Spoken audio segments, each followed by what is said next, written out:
3 of Tough Bumps. My name is Matt Connerton, and of course, joining me all the way from the great state of Iowa, my partner in crime in this venture, Eric Pilcher. Hello, Eric. Hello, Matt. Your voice, it sounds a little off. Well, my allergies. Yeah, I got a little Well, you something in were there. you were at Swarmy Fest last night.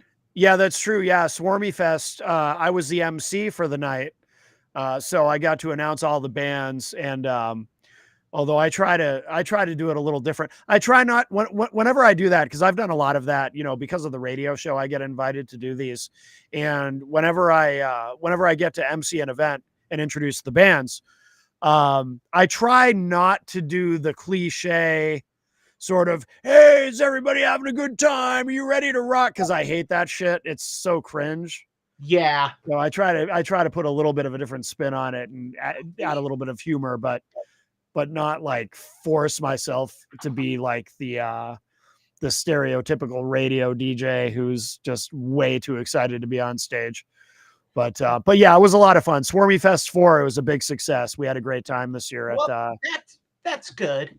Yeah.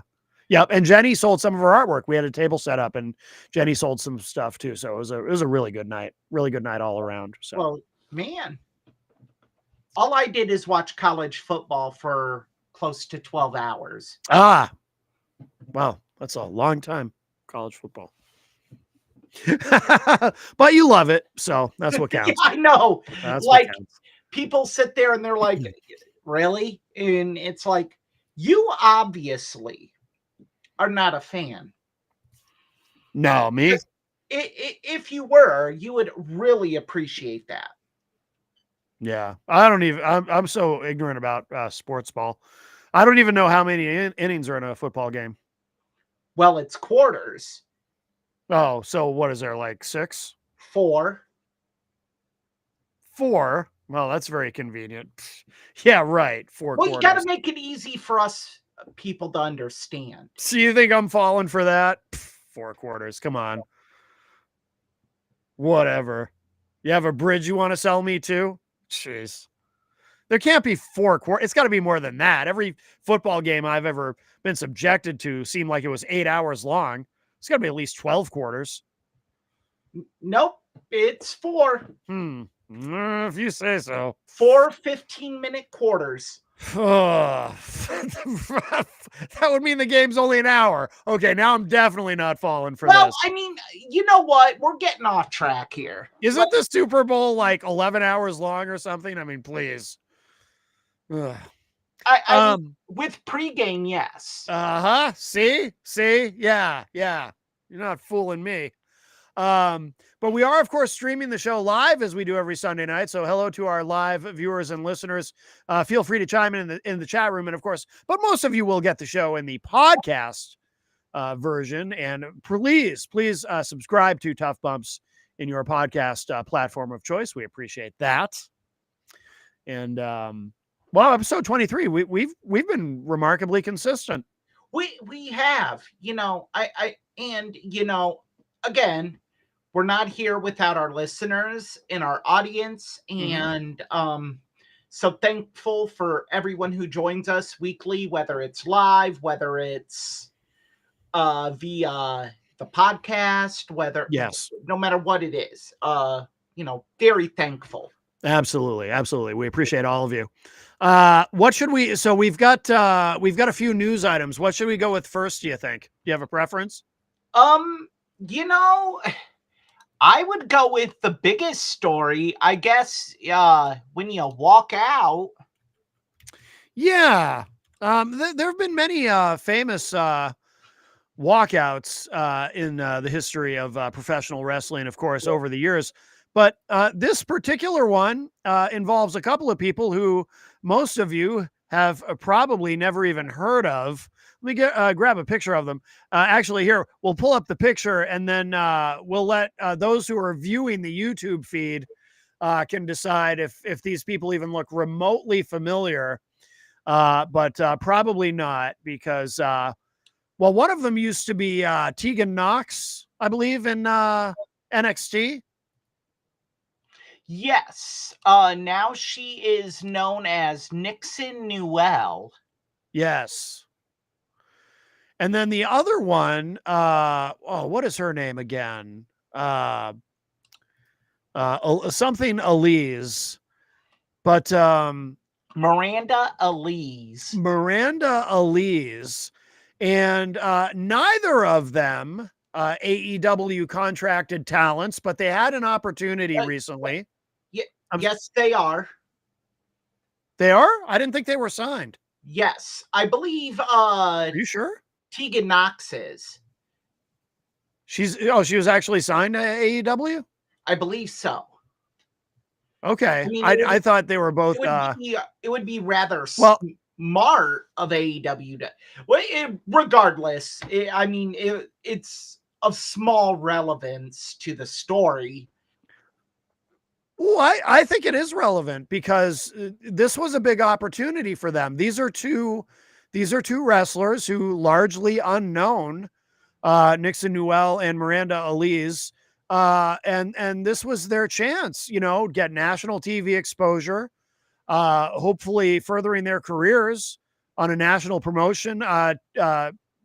Nixon Newell, formerly, of course, Tegan Knox in NXT. She had some injuries and then ultimately was let go. And Miranda Elise, who, by the way, they're also partners. They're romantically involved, apparently. So that, which might be part of why they made this decision together, because they are a real life couple, both in real life and in character, apparently, in terms of what they were portraying. But Elise, I'd never heard of before. I think she was an indie wrestler and still is, obviously. And, this was their big shot, and they weren't happy with the booking and they walked out. And it's like, wow. I mean, these are some self-destructive people, as far as I can tell, because they just sabotage their own careers. Well, there's two sides to this. Mm-hmm. There's the side you took, which neither side is morally wrong. Let me start with my opinion right there. Neither side is morally wrong. Okay. But here's the deal. They had their debut a week before and they lost. Mm-hmm. Okay, fine. They lost. They get to the building, find out they're going to lose again, and that the match is going to be 3 minutes. Yeah. So they're going to be 0-2 in AEW and get jobbed out, essentially, in their second match. I understand their anger with the situation. Because you're trying to get a foothold in this company. I'm going to guess that they wanted to be a part of this company, that they wanted to sign on, and to lose 2 straight weeks and be jobbed out week 2. I mean, what value do you have after that? I mean, yeah. What you have to look at yourself as a business property. And I don't know how do I want to say this? I don't know what value you would have by losing 2 weeks in a row on national TV, second time in a squash.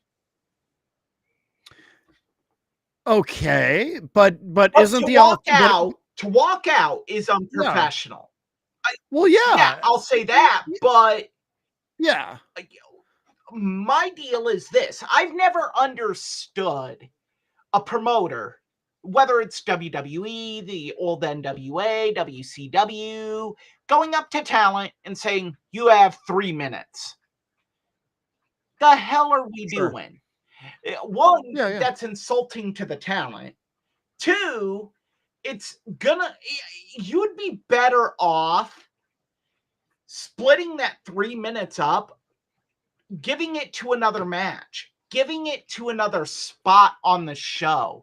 Like, to say you're only getting 3 minutes. Okay, I flew in. I'm doing this. I'm working this match for you. I'm taking time away from home. You're giving me 3 minutes. What value am I going to have after I do this? Yeah, the problem I have with that argument though is there's examples. I mean, lots of wrestlers turn up in a promotion for the first. I don't know why this example just happens to pop into my brain, but I remember the Hardys way back when they were new in WWE. They would show up, they would lose, and then eventually they started winning, and they went from there. Like it's not unusual. Were the Hardys ever told, "Hey, you only have 3 minutes"? No. Oh, probably not. No. No, that's true. Look, I don't think if the jobbing part was their main argument, I have a greater issue with that than I do if their argument was, "You're only giving us 3 minutes."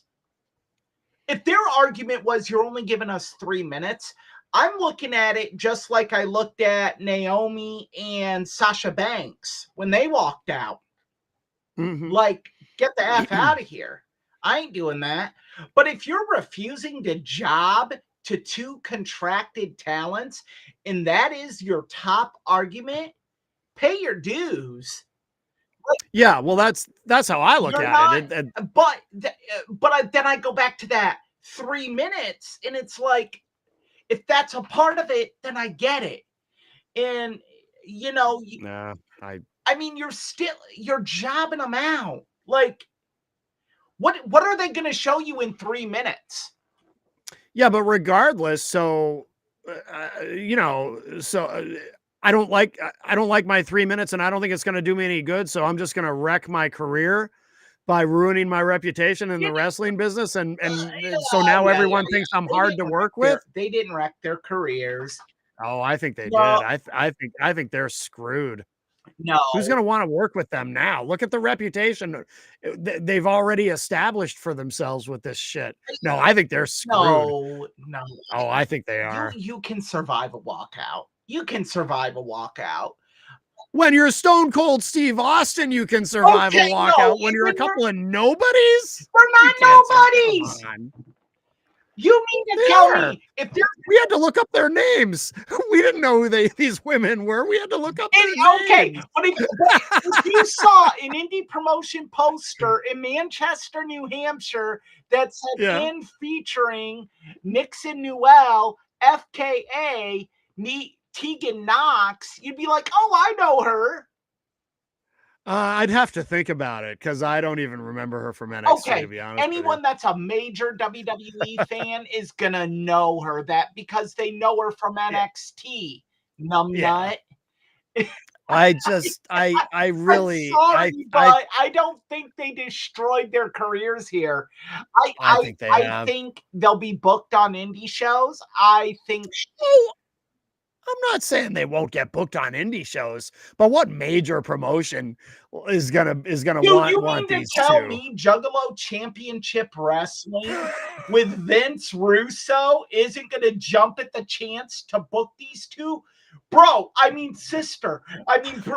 Sister. Listen, I'm gonna be honest with you. I see no problem with what you did. You need to come to Juggalo Championship Wrestling, sister, and do that with me. Because we'll swerve them, bro. We'll swerve the marks. Yeah, I feel like you're making my point for me. I think they've screwed their careers if that's what they have to resort to. What is a career? What is a career, Matt? Ultimately, a career is we're just trying to make a payday. And so they'll get the payday. Tony Khan is known for being pretty generous. I think they're not going to be welcome back there. Look, no, I've read something said no one is forever banned in AEW. I think there's one name that probably is, and it's unfortunate. I'm gonna say I'm pretty sure CM Punk is persona non grata. Oh yeah, but he wouldn't want to go back anyway, so it doesn't matter. But never say never in this business. Look, if these girls like went into the locker room and like gave an apology, there'd be heat, but I guarantee you that they'd be okay. You know what? It would be a situation where Tony Khan would give them the Triple H talk. You're gonna have to eat shit and like it. The talk that Vince gave Triple H after the curtain call. You're gonna have to eat shit and like it. You're gonna have I don't think do jobs. I don't think Tony Khan gives those kinds of speeches, though. I mean, well, maybe. Hey, back to my original point on Tony Khan. You're a promoter. That's what you do. Those are the type of talks you give your talent. Yeah. Well, I mean, hey, hopefully maybe they'll learn from this. I guarantee you Tony Khan's already called them. And maybe he said, hey, you're done. F you. You know, we don't know. There's a lot we don't know right now. And I think it's very telling that Miranda Alizé, I think it's Elise. I think it's pronounced Elise, said on social media, there's so much I want to say, but can't. So I mean, that shows caution, and usually talent doesn't show caution in situations like this. So I'm going to guess there was already phone calls made. And maybe. So, you know, I think maybe in 2-3 months we see them back. Maybe. Look, this business, there's no such thing as unforgivable sins. No, I agree with that. I mean, my goodness gracious, we have fans that say that Chris Benoit should still get his roses for his career. Yeah. And it's like, no, you morons. No, he shouldn't. There are things you do in life that once you do them, what you've done before does not matter. Yeah. So, no, and I'm not comparing this to the Chris Benoit situation. I'm saying that. Well, no, of course not. Well, I could see some people clearly hearing this and not listening for context and being like, right. "Oh my God, this moron." No, right. They are the apples and veggie drinks. I mean, come on. But look, if these women haven't killed anyone. Yeah, like if we're in a business where something like that is, you know, you still have people arguing legacy. This is nothing. I mean, Naomi was forgiven for her walkout. Yeah. True, but different regime. I mean, but I would say Triple H is probably less forgiving than Tony Khan. I don't know. Who knows? I mean, yeah, probably. You're probably right. And people will sit there and say, oh, well, you know, they're not going to bring Sasha Banks back. Well, they're not going to bring Sasha back because Sasha said so much stuff that's, you know, she's done more damage than, you know, the walkout did with her mouth in interviews and saying the things she said about some of the talent that's still in WWE. So, no, you can't bring Sasha back. Yeah. I mean, I'm pretty sure Charlotte would beat the bejesus out of her if she ever came back. Nia, too. I'm going to guess. I mean, you thought when Nia stiffed Becky, it was bad. Goodness, golly, that's going to be brutal. Well, speaking of people coming back, should we move on to the next news item? Yeah, sure. Woo, woo, woo. You know it. Zack Ryder turned up on SmackDown as Zack Ryder, not as Matt Cardona. which is funny because he was just on NXT as Matt Cardona recently. Yes. But he got out of his tanning bed on Friday and showed up at SmackDown. You know what? It's a shame. And here's the shame about it, is that this is a one-off. This is not going to be ongoing. The reports are this was a one-off deal. Yeah, although interestingly enough, Triple H posed with him and did the point, which he usually does with people he just signed. So I wonder if they're swerving us a little bit and they actually are signing him. If they are, I'm here for it. Yeah. If they are, I love it. I love it. Yeah. Also of note, he does have merchandise on WWE Shop. Yes. So yes, he did. He made an actual merchandise deal for that with WWE, which seems to. So obviously they have a good relationship. Pro Wrestling Tees has not taken down his store yet.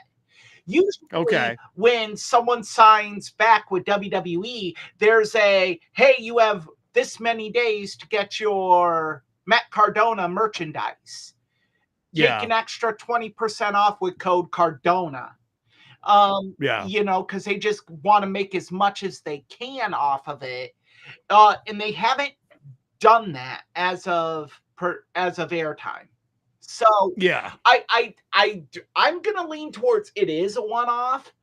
And if it's not, they're trying to keep it under wraps because they want him to maybe fulfill some indie bookings.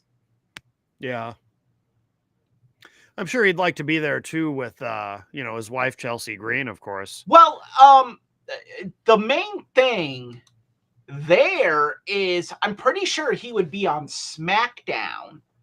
Chelsea's on SmackDown, but I could make a case for him to be on Raw.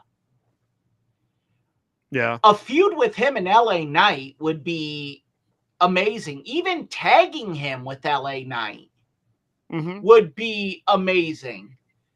Yeah. And what are they? I mean, they're kind of wasting LA Knight to a degree right now.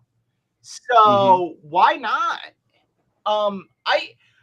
It was great seeing him. I've always been a fan of Zack Ryder / Matt Cardona. I loved when he won the Intercontinental title at WrestleMania.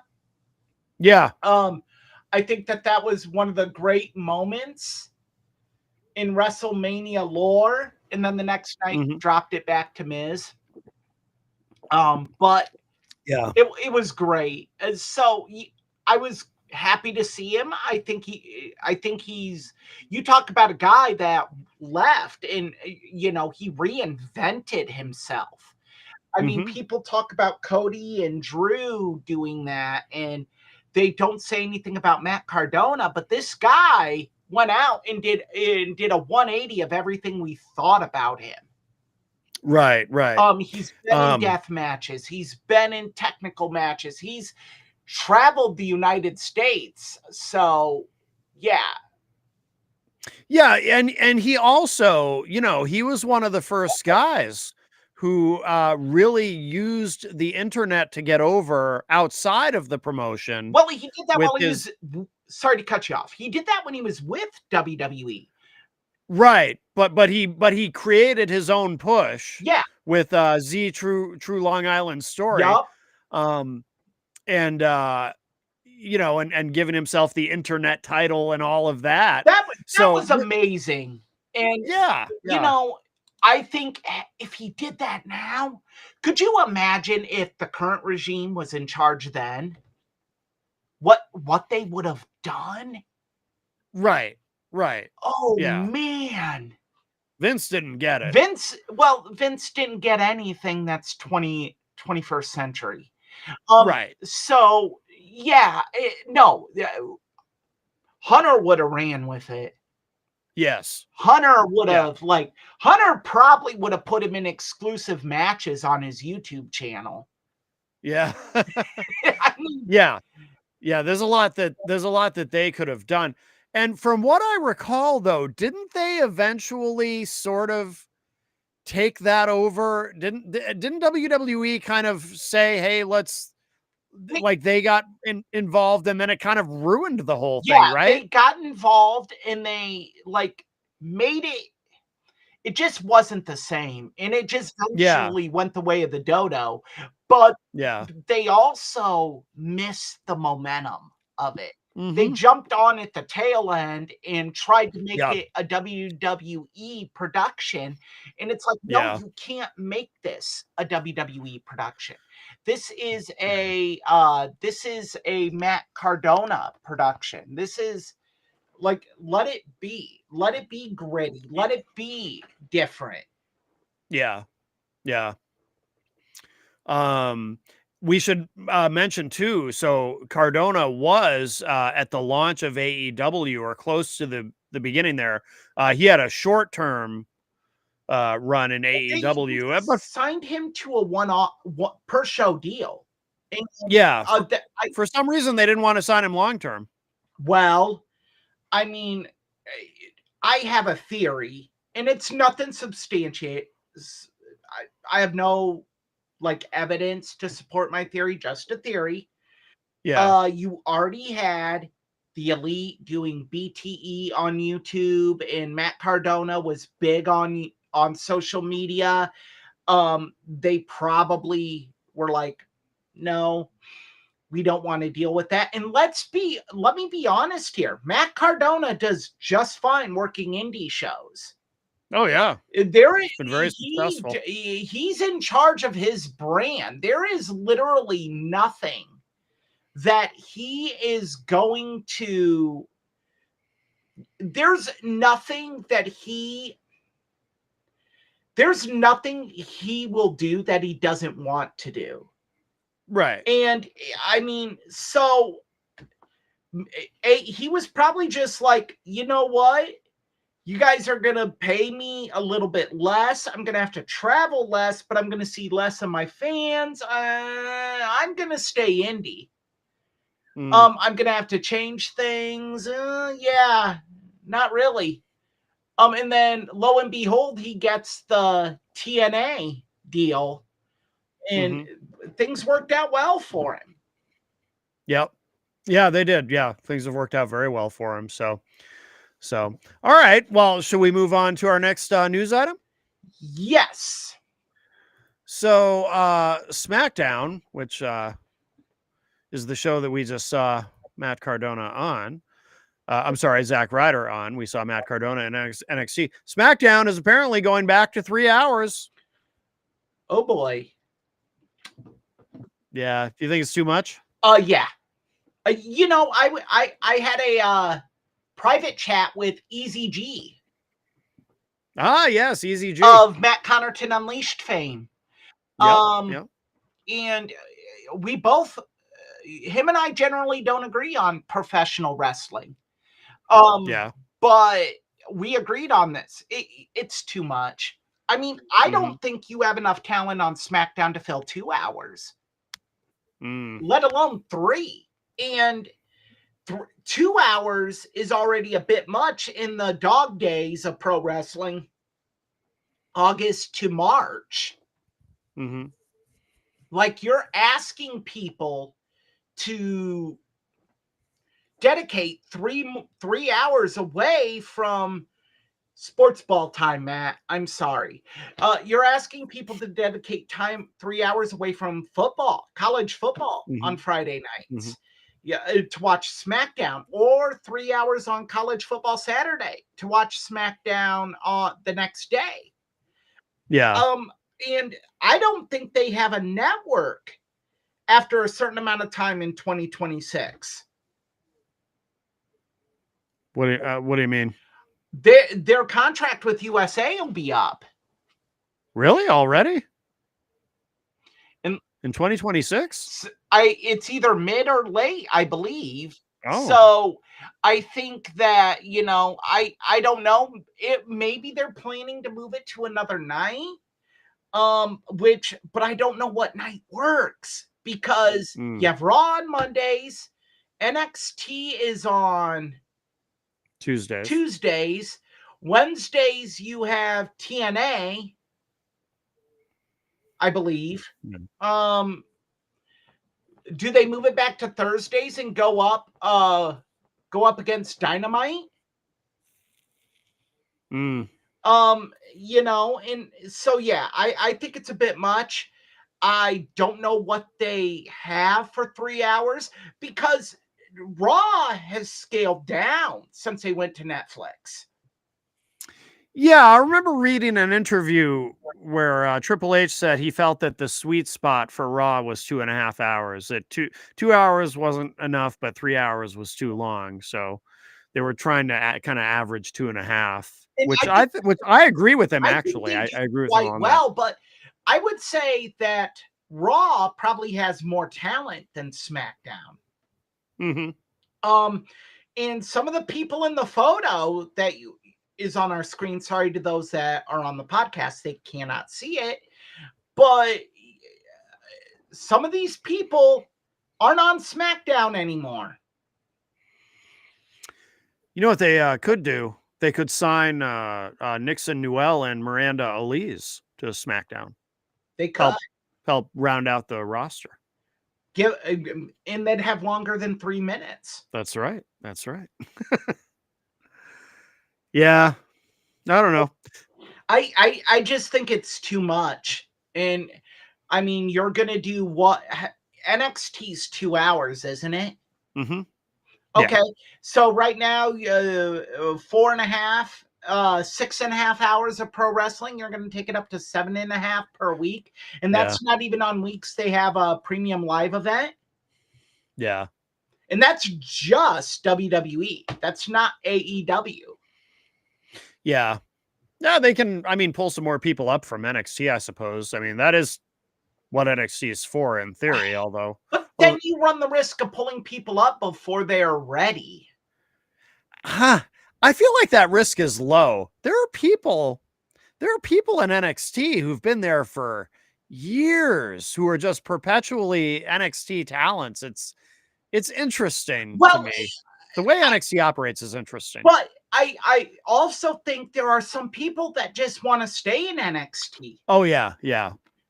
There's a lot of things in NXT. There's a lot of benefits to staying in NXT. True. Yeah, you're not traveling as much. They don't pay travel. They don't pay trans. Yeah. And they make their maximum amount still. Yeah. And you get really individualized training with some of the best in the business. I mean, my goodness, every day you go in and you get trained by Shawn Michaels. Yeah. Who wouldn't want that? True. Yeah. When does this start? SmackDown going to 3 hours. Do you remember? I believe January. In January. Okay. All right. Which is right around the college football playoff that will have games on Friday night. Ah. So smart. Yeah. Are college games as long as is it the same number of innings as like an NFL Same game? number of quarters, yes. Oh, quarters. Yeah. Okay. So it's 12? Sure, Matt. Okay. I'm not good at math. Obviously. No. All right. Well, should we move on to the main event? Yeah, kind of an interesting one. We're just going to kind of chit chat, which is kind of what we do anyway. I know you wanted to talk about the invasion angle. I mean, really what we're discussing is what we're discussing is, just kind of a random wrestling subjects.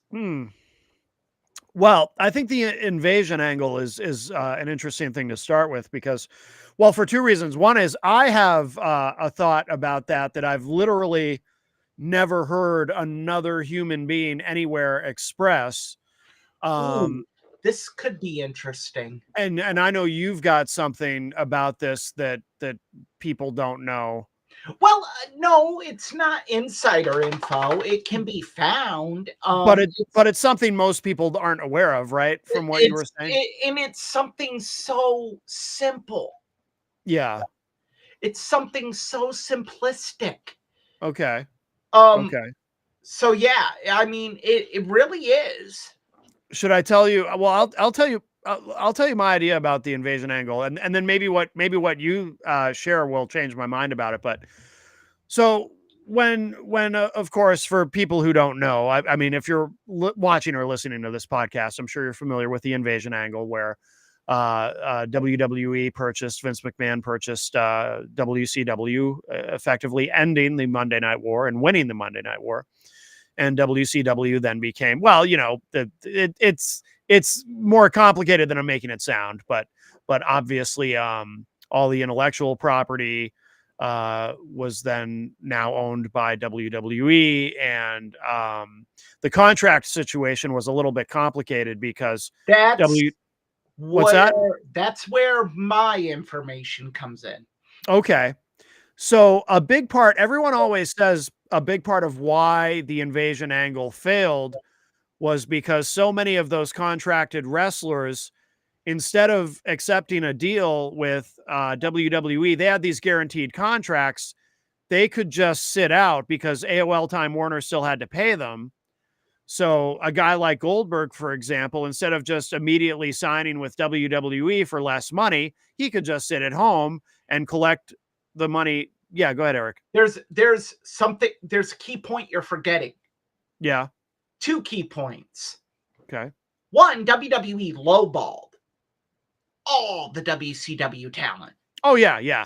Guy, Ric Flair, Nash, Yeah. Goldberg, Sting, even Eric Bischoff got lowballed. They were Yeah. all contacted to be a part of the invasion angle. Yeah. And in their WCW contracts, in their guaranteed contracts, was limited dates, Yeah. which meant that they only had to work certain amount of dates. Right. Right. And WWE wasn't doing that at that time. Right. They were starting to get that way because they had The Rock. They had Angle, who was as banged up, but as we would later know, had a lot of other issues that were mounting. Yeah. Austin, but he was done. Yeah. But but WWE too, it was always a heavier schedule anyway because of all the house shows and everything. Right. I mean, And they weren't willing to negotiate on that. right, right. And so Eric Bischoff has said on 83 Weeks that he got called when they wanted to do the invasion angle. They wanted to bring him in. Yeah. And what he said, one, the money was laughable. Yeah. He's like, no, because the minute they signed with WWE, their AOL Time Warner contracts were voided. Right, right. Yeah. They lost out on that. Yeah. Yeah. So it was smart for these guys to sit home. Yeah. And, so the only guys that did were the ECW guys, because they had per show contracts. And most of them were broke because they weren't getting paid. Yeah. And checks were bouncing, so they had to make money. And then you couple that with the WCW guys that were available. Booker T took a pay cut initially. Yeah. Because he's like, I got to work. He's like, I got to keep my name out there. Keep in mind, he was their last world champion. Yeah. The Indies weren't in 2000 then what they are now. Right, right. So because of that, with the invasion, because people always say the invasion angle failed because they didn't have, I mean, for a number of reasons, but a big one being, a lot of people will say the biggest reason being that they couldn't get all the big names right away. So WCW seemed diminished. And what I have always thought, I thought this at the time, and I still believe it to this day, they could have made it work anyway if they had the patience, if Vince had the patience, because what they could have done is make that part of the story. So Shane buys. I know it all sounds so silly and convoluted, but this is how it played out on television, as we all remember. Those of us who do remember. Yep. So Shane buys WCW out from under Vince, with that line, the contract says McMahon, but it says Shane McMahon. It's also silly, but so they could have made that part of the story. So Shane buys WCW. He gets the guys that he can, but he doesn't have the really top guys. So Shane is the underdog. So don't make WCW the heels like they did, right? With the Alliance. No, they're the baby faces. Shane is the babyface leader of the babyface company. Linda, just like this part they did, Linda throws Shane a bone because she's his mom and says, hey, we're going to let you compete directly with WWE. And again, all that part's very convoluted, but make that part of the storyline. Shane is the underdog. WCW, they're the underdogs, but they're going to come in and try. And then if they had the patience to do it, which they never were going to, but if they had the patience to do it over time, as you do start getting these guys, eventually you do get Flair. Eventually you get the NWO. As you're getting these guys over time, they're coming in and they're eventually you get Bischoff, right? He comes in and he's back with WCW. And this could have played out over years.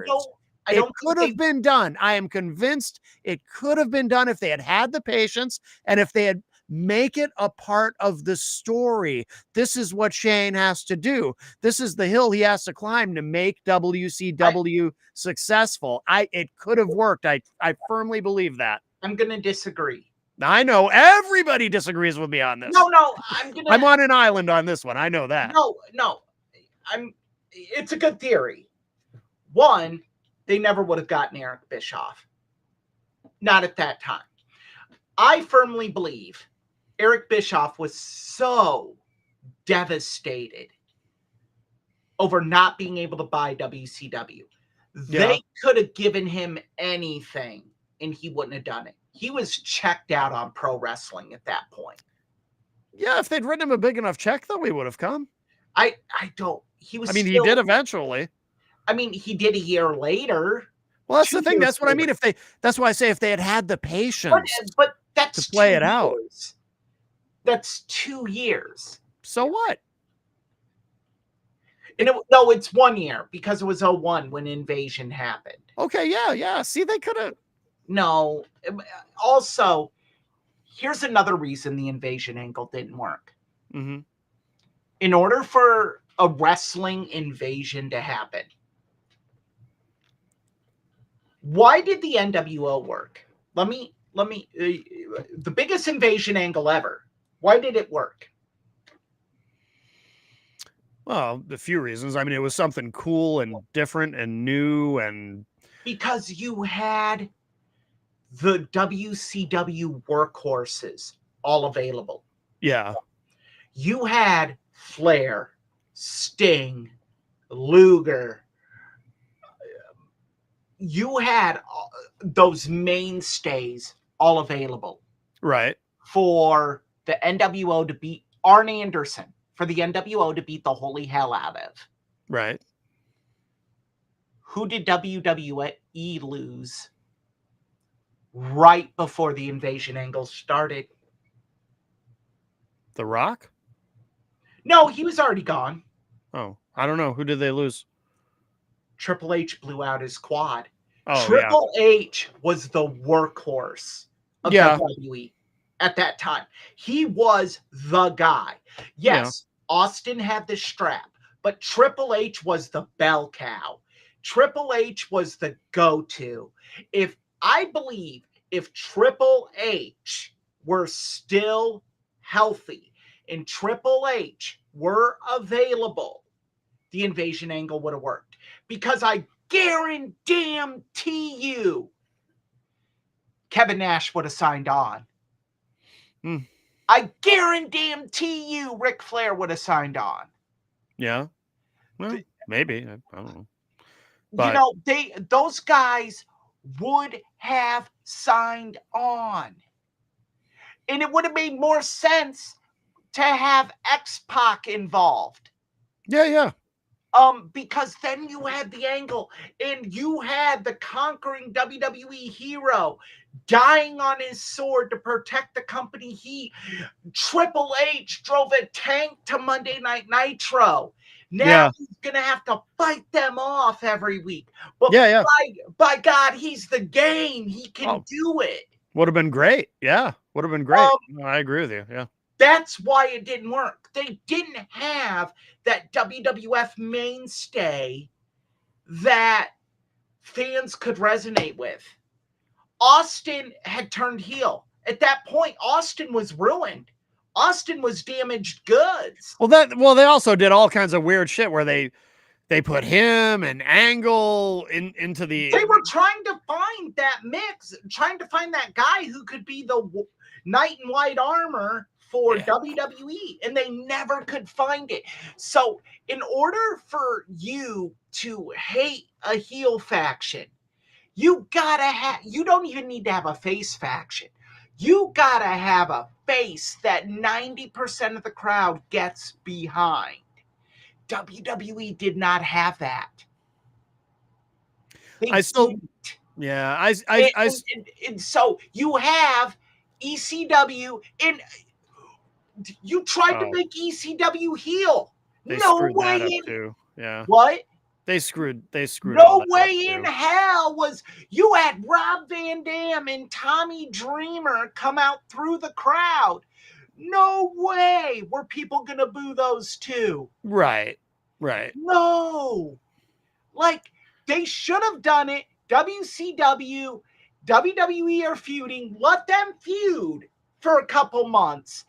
Then ECW comes. And you know what? Should have left Stephanie at home. Oh, yeah. Yeah, involving her in that was silly. You bring out Paul Heyman.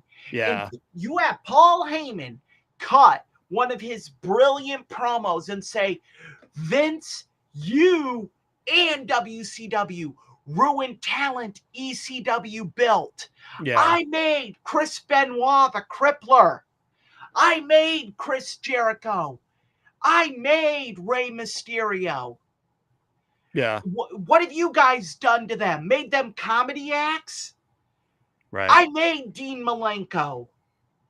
And then you have those guys join ECW.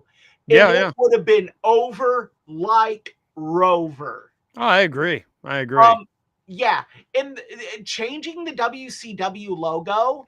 Oh, God. And they made it hideous. The new logo was awful. Stupid. And even like, I bought the first WWE Rob Van Dam shirt. It didn't have the ECW logo on it. Yeah. It had the WCW logo. Oh, really? On the neckline, like here where they put the logo. Yeah, it was the crappy WCW, new WCW logo. Yeah. Yeah. There were so many flaws with it, but my main flaw is not having that solidified Iron Man, that baby face that you weren't sitting there like, is he gonna turn? Is he gonna turn? Is he gonna turn? No, you wouldn't have had that with Triple H. Well, you could have taken somebody else and developed them into that, but you can't develop them into that while it's going on, because they tried that with Kurt Angle. They tried that with The Rock. I mean, at that point, no one cared about The Rock. I mean, it was over, but he didn't resonate with the fans. You needed a guy that was working the house shows. So when the Invaders came to the house shows and jumped someone, they could jump Triple H. And people would go home saying, oh my God, Sean Stasiak and Chuck Palumbo came out and beat the hell out of Triple H. Yeah.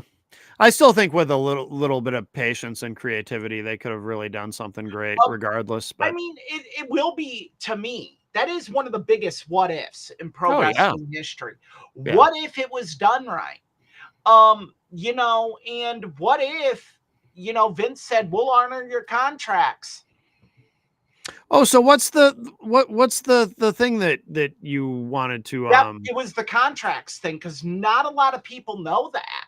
oh, okay. They just think that these guys just didn't want to work.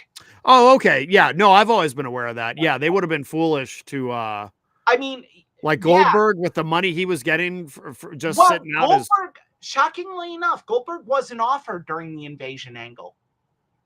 oh, they didn't even approach him? Nope. Mm, Nash was. Ric Flair was. yeah. Sting was. Luger was not, because Luger was already a mess. Mm, Um, yeah. who else was? Arn Anderson was, to just kind of be like in an advisor role, Yeah. and he's like, "No, I ain't doing it. I've been on the road for over 20 years. I'm not doing it." Um, and Rick was going through personal stuff at the time. Yeah. Um, he was going through a messy divorce. He was really out of shape. People forget that for the last 3 months of WCW, he wrestled with a t-shirt on. Mm-hmm. Yeah. So, On the I last mean, Nitro, he wrestled Sting wearing a t-shirt. Yeah. yeah, mental health is health. Yeah. Flair would have been worthless. No offense to the wrestler Ric Flair, but he would have been worthless. Yeah. Yeah. So when we if we fast forward to when not too long after the invasion angle, which they aborted early, we get to the brand split. And I always thought when they did the brand split and they decided they were going to have two separate rosters for Raw and SmackDown, I thought right from the beginning, you know what this is? This is Vince trying to prove that if they had gone ahead and had separate shows for WWE and WCW, if they had given Raw or SmackDown to WCW, because that was one of the rumors at the time that they were thinking about doing, Vince wants to prove that he could have made it work having two separate rosters. And that's the real reason. That's always been my theory. That was the genesis of the brand split. I have no evidence to base that on, but it's been a theory I've had from the very beginning. I think you're right. Really? Yeah, I think that's a very good theory. Mm. I think the brand split was done really because Vince realized after the fact that this works better when I have competition. So let's just create competition within the company. Yeah. And it doesn't work because it's not organic. You're not growing competition. You're not. Oh, go ahead. You're just sitting there asking fans to choose. Do you like Raw? Right. Do you like SmackDown? I mean, well, not only that, but you're both WWE. Why do I care? Right. Well, also when it became apparent that this was what they were doing, I thought, and I was proven right. I thought, aren't they going to wreck their ratings if now, because you're moving wrestlers to a show that didn't air in all areas. Yeah, exactly. And now you're limiting what wrestlers you're going to see on whichever show you're watching. And I thought at the time, this is going to affect the ratings. This is going to be bad. And I was right. Yes. It did. I was right. I thought the same thing. I remember I had a list of wrestlers that I'm like, do not let them leave Raw. Because here in Cedar Rapids, we did not get SmackDown. Oh, really? Okay. I'm like, do not let them leave Raw. Do not let Rob Van Dam leave Raw. Don't let Chris Benoit. So you had no way to watch SmackDown at all? None. I had to stay up until 2 a.m. on Sundays to watch Velocity to see the SmackDown recap Gotcha. Wow. or read Yeah. online what happened. Yeah. Yeah. Wow. Yeah. Yeah. And they never, I mean, and I even remember at the time, if they wanted to do like sort of a soft brand split where maybe certain wrestlers are going to show up on certain shows more often, but why create this? Because you're also limiting what storylines you can do, right? If you're limiting who can interact with who because they happen to be on separate shows, I thought the whole thing from the jump was just a dumb idea. It was. I think though what it did do is it did eventually create that competition. They just had to give Paul Heyman the keys to the SmackDown car. Yeah. Um, and then it worked. And I will say that happened in I want to say after WrestleMania. So May, I want to say in September, we started getting SmackDown in Cedar Rapids. We Oh, got no it on kidding. Saturday nights. Oh, really? Okay. So it was only 3 months of having to watch. Mm, Yeah, but it was tough because you're yeah. like, man. And then I remember they did a SmackDown house show here in Cedar Rapids. It was Oh, really? really bizarre. It's like, it doesn't even air here. Yeah, that's that's interesting. Yeah. I mean, the show did well. Yeah. People showed up, but I was like, okay. Well, actually, though, now that I'm thinking about it, maybe that's why it did well. Because that might not be that might make sense actually to do. I know where you're going, and yes, it does. Yeah, scarcity. Yep. You can't see these stars on your TV, but you can come see them But live. like, you think about it, when they first did the brand split, you still had this. You had the one champion that appeared both on SmackDown and Raw. So what were you even fighting for on this show? Like, there were really no Yeah. stakes until they did a split, and then, which God bless them, because then we got the big gold belt back, which is my favorite championship belt of all time Yeah. after the Winged Eagle. Yeah, I like that one too. Yeah. So, and that was smart. And we got a great feud between Stephanie and Eric Bischoff. Yeah, although there's one very uncomfortable scene. Billy and Chuck. No, I thought that was funny. I love the whole. Oh, to me, that was just cringe. I remember watching that, and Are you talking about the wedding? yeah, and I'm like, I liked it. oh, fuck. People are going to be all over pro wrestling. Yeah. Oh my God. And sure enough, the next day, like the following Monday, the news hit that all these groups were losing their minds. It blew over fast, though. It blew over pretty quick. Did, but man, poor Billy and Chuck, because it killed them.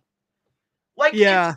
I mean, we think about it. WWE had some very controversial things at that point. Muhammad Hassan. Oh, yeah. Yeah. Like, ugh. Oh, since we were talking about the invasion and the brand split, there's one other thing that comes to mind that kind of relates to that, and then we refer to it. The NWO, when they brought the NWO into WWE. And they see, this is another example, though, of something where if they had just been a little bit more creative, they could have done something that would have actually worked, because the storyline was bizarre. So Flair. Well, it didn't help that. It didn't. Sorry again to cut you off, man. Yeah. There were major flaws with it. Well, yeah. Scott Hall was in no shape, right, to be a part of anything.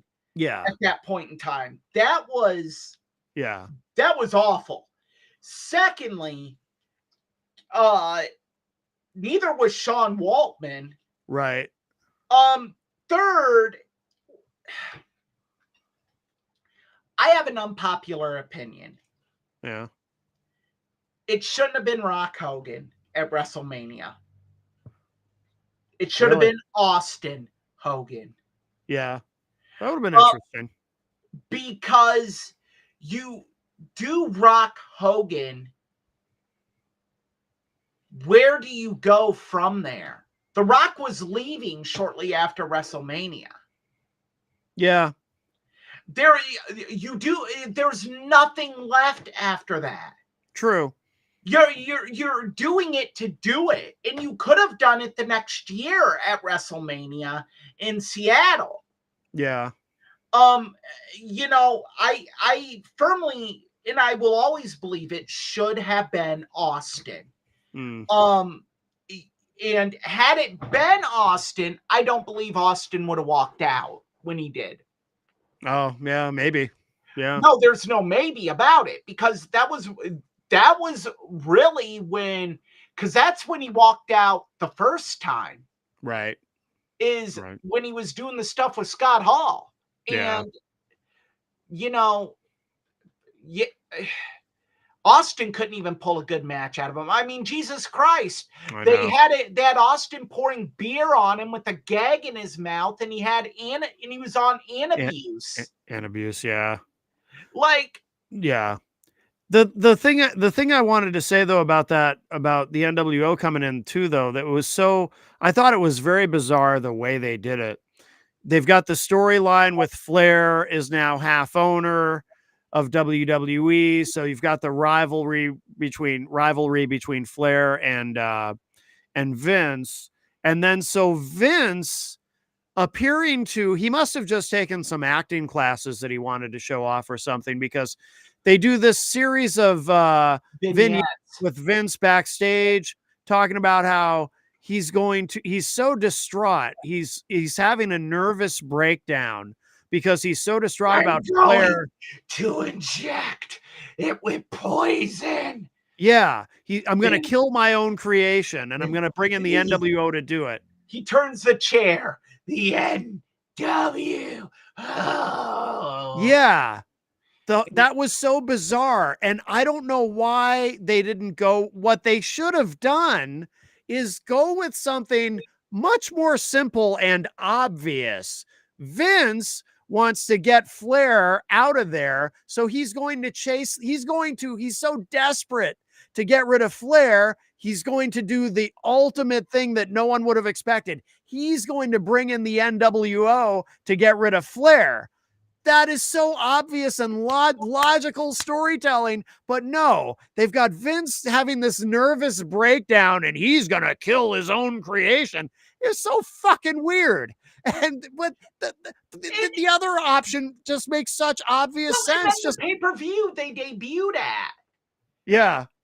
Was really, really bizarre. Yeah. They come out to open the show and they're like, we just want to be some of the boys. Oh, well, I liked that promo though, and because they had them backstage interacting with everyone. In the interactions, there was no chemistry. Every single one of them were just cringe. I kind of liked that, actually, because to me, the way I perceived it was, everybody's a little wary because they don't know what to expect. They don't know how this is going to go. So they're a little anxious having to interact with the NWO. And I actually liked, it was awkward, but I thought it was kind of cool. I liked it. The people strudel. What? See, I liked all that shit. And I did like the promo. I did like the promo. I loved what The Rock said. And you, Chico, Razor Ramon. Yeah. The Rock killed that, but it was just like, what the? Just have them beat the hell out of these guys. Yeah, no, I like, because they were teasing that, it's like, I liked that. And then you had Austin offer Scott Hall a beer, and it was like, what are we? No, Scott Hall offered Austin the beer. And then Austin said, I ain't thirsty. Yeah, I don't know. I kind of like that stuff. And I did like I did like the promo they cut when they came out to the ring at the beginning of the show and how smarmy they were. And Hogan, he goes, God bless all of you and God bless America. Hey, And he's you being won me so, over. it was funny. It was really funny. God bless Wisconsin. Yeah, They yeah. were in they were in Milwaukee, Wisconsin at the Bradley Center, and you're Yeah, like, yeah. geez, Hogan's thanking everyone but God. Yeah, yeah. That shit was funny. And I liked it. I liked that promo. And I mean, yeah, I just think I think so many things went wrong with the NWO. And Yeah. then Kevin Nash blew his quad out Yeah. in a Raw match. Yeah. Yeah. A lot went wrong. And Well, and then they just tried to add random guys to it, like Booker T, Shawn Big Michaels. Show, Sean. Like Yeah. I was like, when Sean joined, I was like, okay, but if you're not a smart mark, you don't get why they're doing this. Right. Yeah. Being a smart wasn't as big as it is now, so it didn't make any sense. Yeah. I think a lot of people probably understood, but I think they did, but I don't think they cared. yeah. I mean, Sean came out and people were still chanting, "You screwed Brett." Yeah. So it was like, okay. And then, but it did give us that amazing SummerSlam match between Triple H and Shawn. Oh yeah. That match, and I'm a huge Triple H fan, Me too. Yeah. diehard Triple H fan. Yeah. And that match, Triple H always gives Shawn credit for that match, but Triple H went hard. And that was probably the first match that you saw like early 2000 Triple H since the quad injury. Yeah. Like, because the other matches, and rightfully so, you could tell, very tentative, very, very cautious in what he was doing.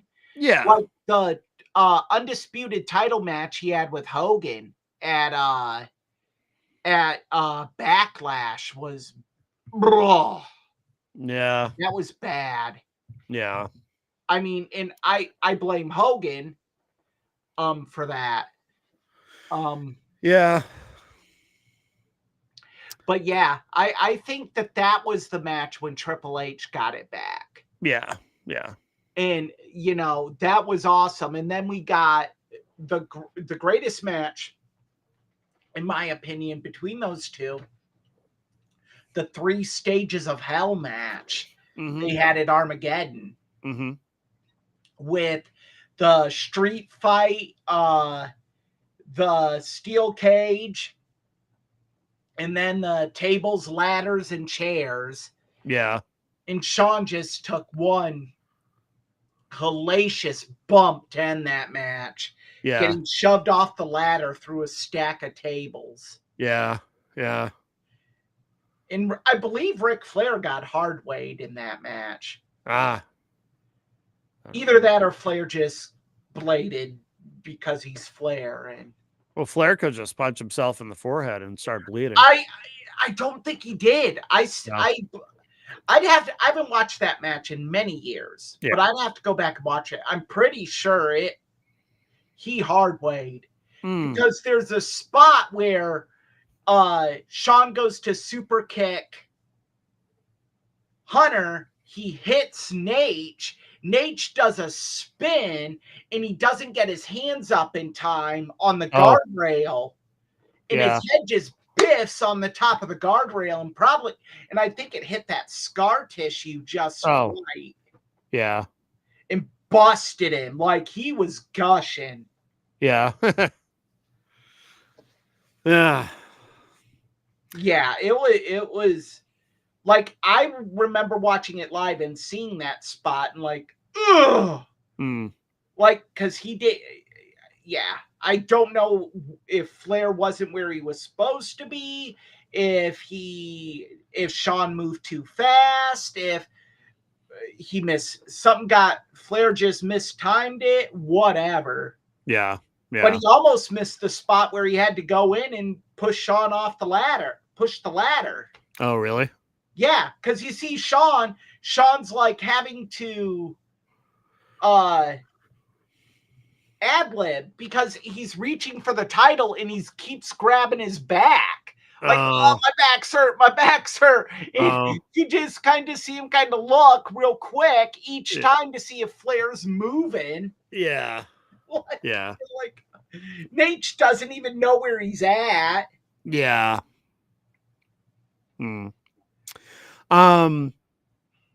I think something we had kind of teased too, talking about was like first memories of. Yeah, first memories of wrestling. Yeah.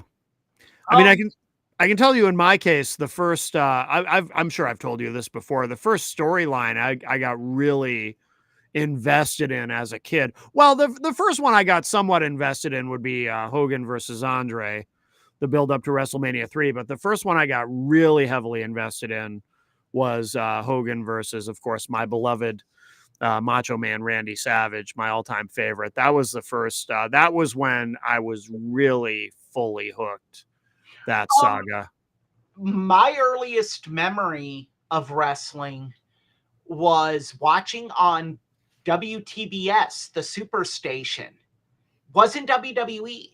It was the Road Warriors coming out to Iron Man and the Spikes. And you're like, these guys are scary, but oh my goodness, I love them. Like, yeah. I had a giant stuffed teddy bear. I'd jump off the couch and do a clothesline onto it, like the Road Warriors. Yeah. I would, like do the power slam. I thought the Road Warriors were end all be all. And then I, of course, moved on to Ric Flair, and then I got involved with WWF.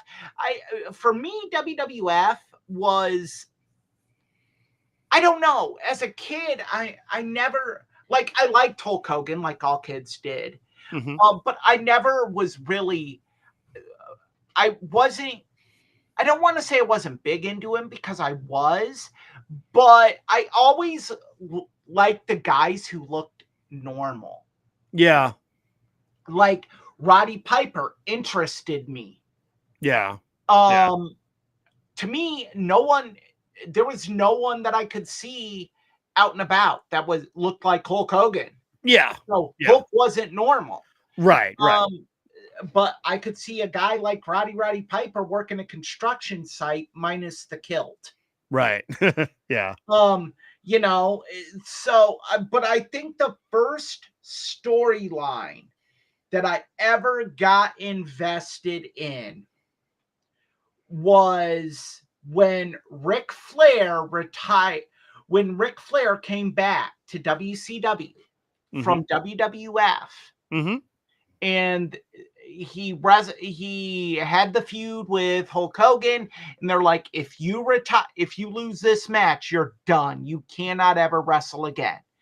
And Ric Flair came back with the Be Fair to Flair vignettes. And Flair for the gold. And like all of this stuff. And I'm like, you know what? They should give Ric Flair his job back. Why not? Let Hulk Hogan beat him up again. Yeah. And so that was the first storyline that I got heavily invested in. Yeah. And then right after that is when Bret and Owen took off. And I was big in, that was the first one where I hated Owen Hart.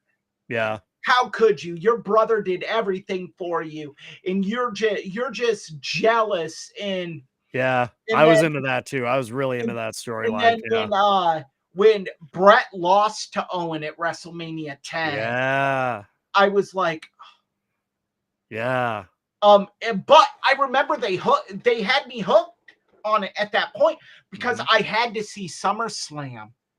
No way. No, but Owen beat Bret at WrestleMania. He could beat him at SummerSlam. That can't happen. Brett has to find a way. And Yeah. everything's stacked in Owen's favor. Brett can't wrestle in a cage. Brett can't brawl. All of Yeah. that. Yeah. And like, yeah, just so those are my first memories. But my first memory that I can recall will always be the Road Warriors. Yeah. Loved the Legion of Doom, Hawk and Animal. It breaks my heart now to know what I know about them, and Mhm. in that, as great as they were, there's a degree of they could have been so much more. Mm. Yeah. Um, so if one if one of them would if both of them would have had their heads on straight, one of them did, the other one Mhm. did not. Yeah. But I would always like ask my aunt when we'd be watching on WTBS, is that guy dead? After the Road Warriors would beat up someone. Oh, yeah. Yeah. I mean, the Yeah.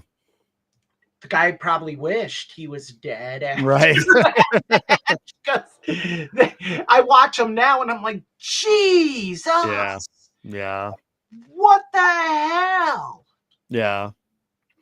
I can tell you too, when I first became a wrestling fan, because I told you the storylines that really kind of hooked me, but when I got hooked on wrestling itself, it was I had seen a little bit of it, but it was when they launched Saturday Night's Main Event. It's so funny because I remember having a conversation with my dad about this because from a very young age, I was a huge fan of Saturday Night Live.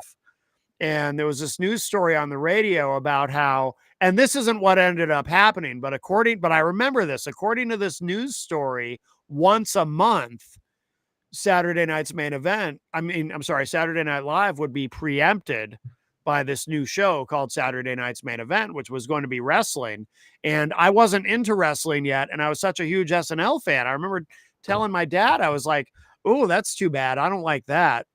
And then the Saturday night came around that was going to be the first Saturday Night's Main Event, and out of curiosity, I was like, well, I'll check it out. I'd normally, I'm up anyway because my parents would let me stay up to watch at least part of Saturday Night Live. So I was like, oh, I'm up anyway. I'll check it out, and I ended up just getting hooked on it. Like that night, I watched it, and it just pulled me right in, and from that moment on I was hooked. So that was my first I even remember the not the promo, like in ring promo, but I remember the commercial because I was watching a show that was on NBC in prime time, and this is what made me say, all right, maybe I'll check it out. It was Hulk Hogan, just Hulk Hogan against a black screen. And he goes, I even remember the verbiage. He goes, when I step into the ring with Andre the Giant, I'll prove the bigger they come, the harder they fall on Saturday night's Main Event. And I was like, that was kind of interesting. Maybe I'll give it a chance. And I did. And I mean, yeah, I think my first major event was a Clash of the Champions. yeah, Um, yeah, as a matter of fact, it was.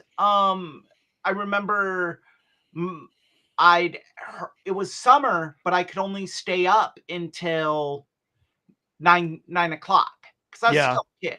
And it was 3 hours of professional wrestling on WTBS at 8:05 Eastern. yeah. I used to like those too. Yeah, And I was just like, I gotta watch this. It was 3-on-3, and I had to watch it. And I remember like my mom just finally saying, if you shut the fuck up, and I let you watch it, will you leave me alone? jeez. I'm like, yes. And I did that the Yeah, entire day of that event. She didn't hear a peep out of me. But as soon as I heard the music, the ending credits of Sanford and Son, yeah. because that aired on the Jeffersons, because that aired Okay. on WTBS at 6:05 and at 6:35 Central. Yeah. I ran out of my room and don't anyone change the channel. Yep. Don't anyone do it. Yep. And I remember just sitting there. My mom's like, I'm going to my bedroom. I'm going to read. This is stupid shit. Yeah. And my aunt's sitting there and she's like, like 10 minutes in, the match hadn't even started. It was still Jim Ross and Tony Schiavone Mhm. building it up. And she's like, how long is this shit on? I'm like, it's on till 10:05. We can have snacks and I'm geeked up and Yeah. she's like 3 hours of this bullshit. Yeah. And then she's sitting there and she's like, that was fake. He didn't really hit him. And I'm like, and I'm sitting there getting into it and yeah.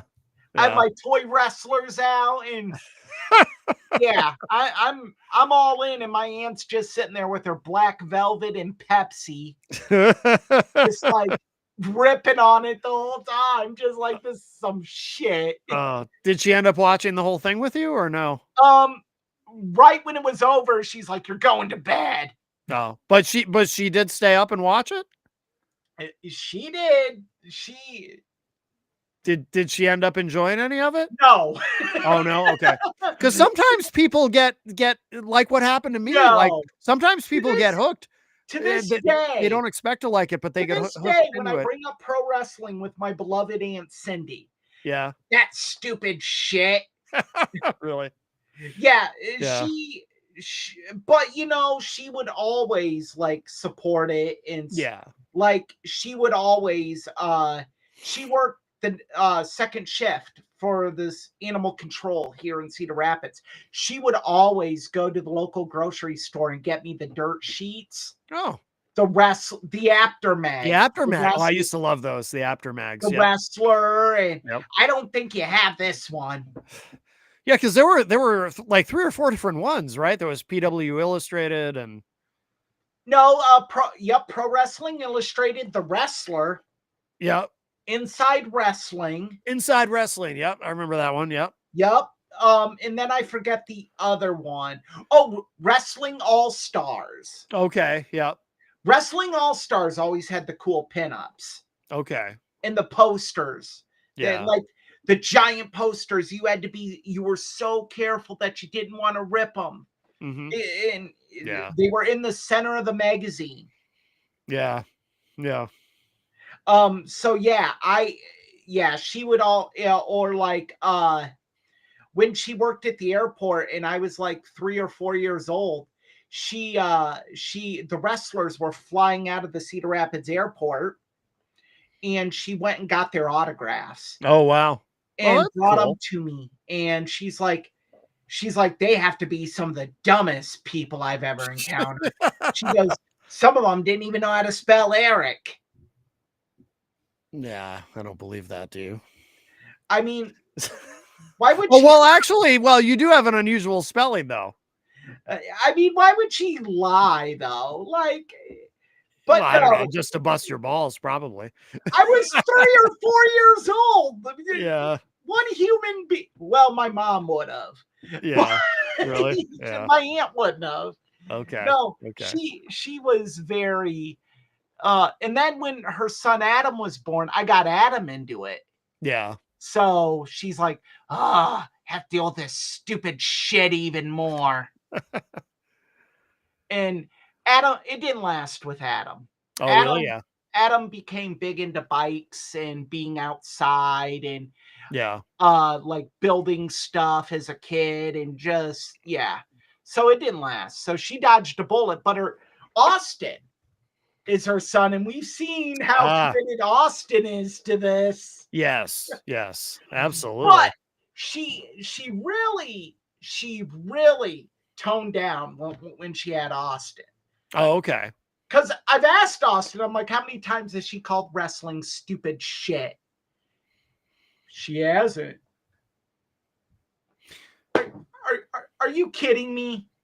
Is it possible? Is it possible she secretly likes it a little bit? No. Because you know what Brett always says, everyone's a closet wrestling fan. even if they don't know it yet. No, no. Okay. But I'm like, you never got any shit for liking pro wrestling from her. Hmm. And then she took him to see pro wrestling the night I was diagnosed with diabetes, and they rushed Yeah. me to the hospital in an ambulance. Yeah. My Aunt Cindy, Austin, and his dad were at a pro wrestling show, and Austin caught Kofi Kingston's headband. Oh, no kidding. Yeah. Huh. And yeah, even then, I'm like, did she complain at all during that show? No, she bought me snacks, bought me a t-shirt. I'm like, are you? Yeah, what the fuck?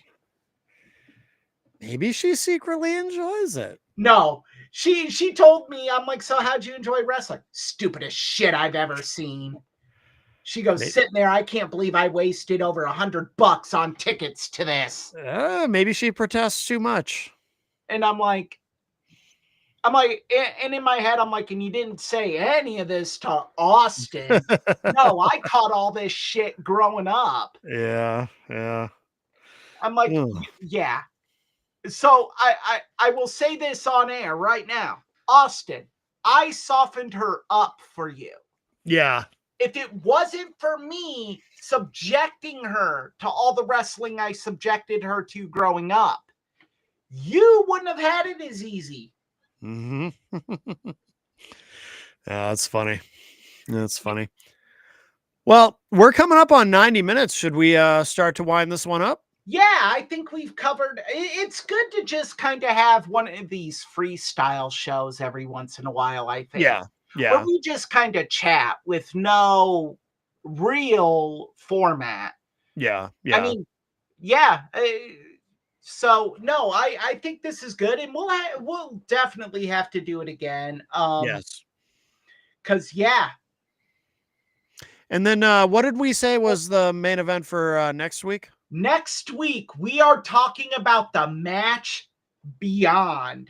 We are talking about War Games. Yes. Not the homogenized version you see in WWE today.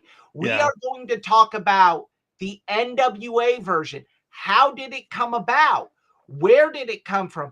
I'll give you a hint, if you will. Yes. For those of you that can decipher my wretched impersonation, you know who came up with War Games. Yes. Absolutely. So throughout the week, Matt and I'm going to take it upon myself to watch each version of War Games. And so we can try to give an encompassing history with the next WWE iteration of it this upcoming Saturday night. Yes, NXT. Wait, no, is it NXT or is it? No, it's Survivor Series. Oh, that's right, it's Survivor Series. Yeah, I don't know why I got that mixed up in my head. Okay, yeah, no, very good. So that will be excellent. Matt and I, we did discuss this before the show. We will be taking the weekend after Thanksgiving off. I don't have anything specifically planned, but it's good to have a break. Sure. At that moment, holidays are starting. Don't want anyone to feel obligated to have to listen to us on Sunday after weekends with family and shopping and tons of food, and just kind of take the holiday weekend off and go from there. Yeah, no, that sounds good. That sounds great. And and we'll go from there, and possible big news coming from me soon. Excellent. I've already talked to you about this, Matt, in private. Yes. Matt knows, but no, there is some big things happening with me. So, yes. Some people may be angry about it. Some people might be like, enough is enough, but I'm like a virus or a fungus. I eventually just grow on you. And you just accept that I'm here. That's right. All right. Well, very good. Well, Eric, thank you so much. Where should people go online to find you? As They want of to keep right up with you. now, Yeah. as of right now, you can find me on TikTok, e-rich319. You can find me on Instagram, epilcher617. You can find me on X, erpilcher319. All right. Very good. And of course, you can find me at mattconnerton.com. And thank you, everybody who joined us, whether you joined the live stream or you're listening to the podcast. Please subscribe on the podcast platform of your choice to the show Tough Bumps. And of course, if you're watching on YouTube, a like and subscribe. Or dislike. Or dislike. Yeah. Yeah, But subscribe either way. Yeah, subscribe either way. If you hate subscribe, it's still a subscription. Oh, yeah. There's a channel I hate subscribe to. Yeah. I mean, who doesn't?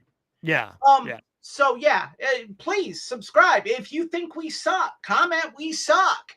If you hate us, if you think Matt's a fat guy and with his doofy hat, or you think I'm stupid with my hair and my face that I can't change, comment, engage. That's right.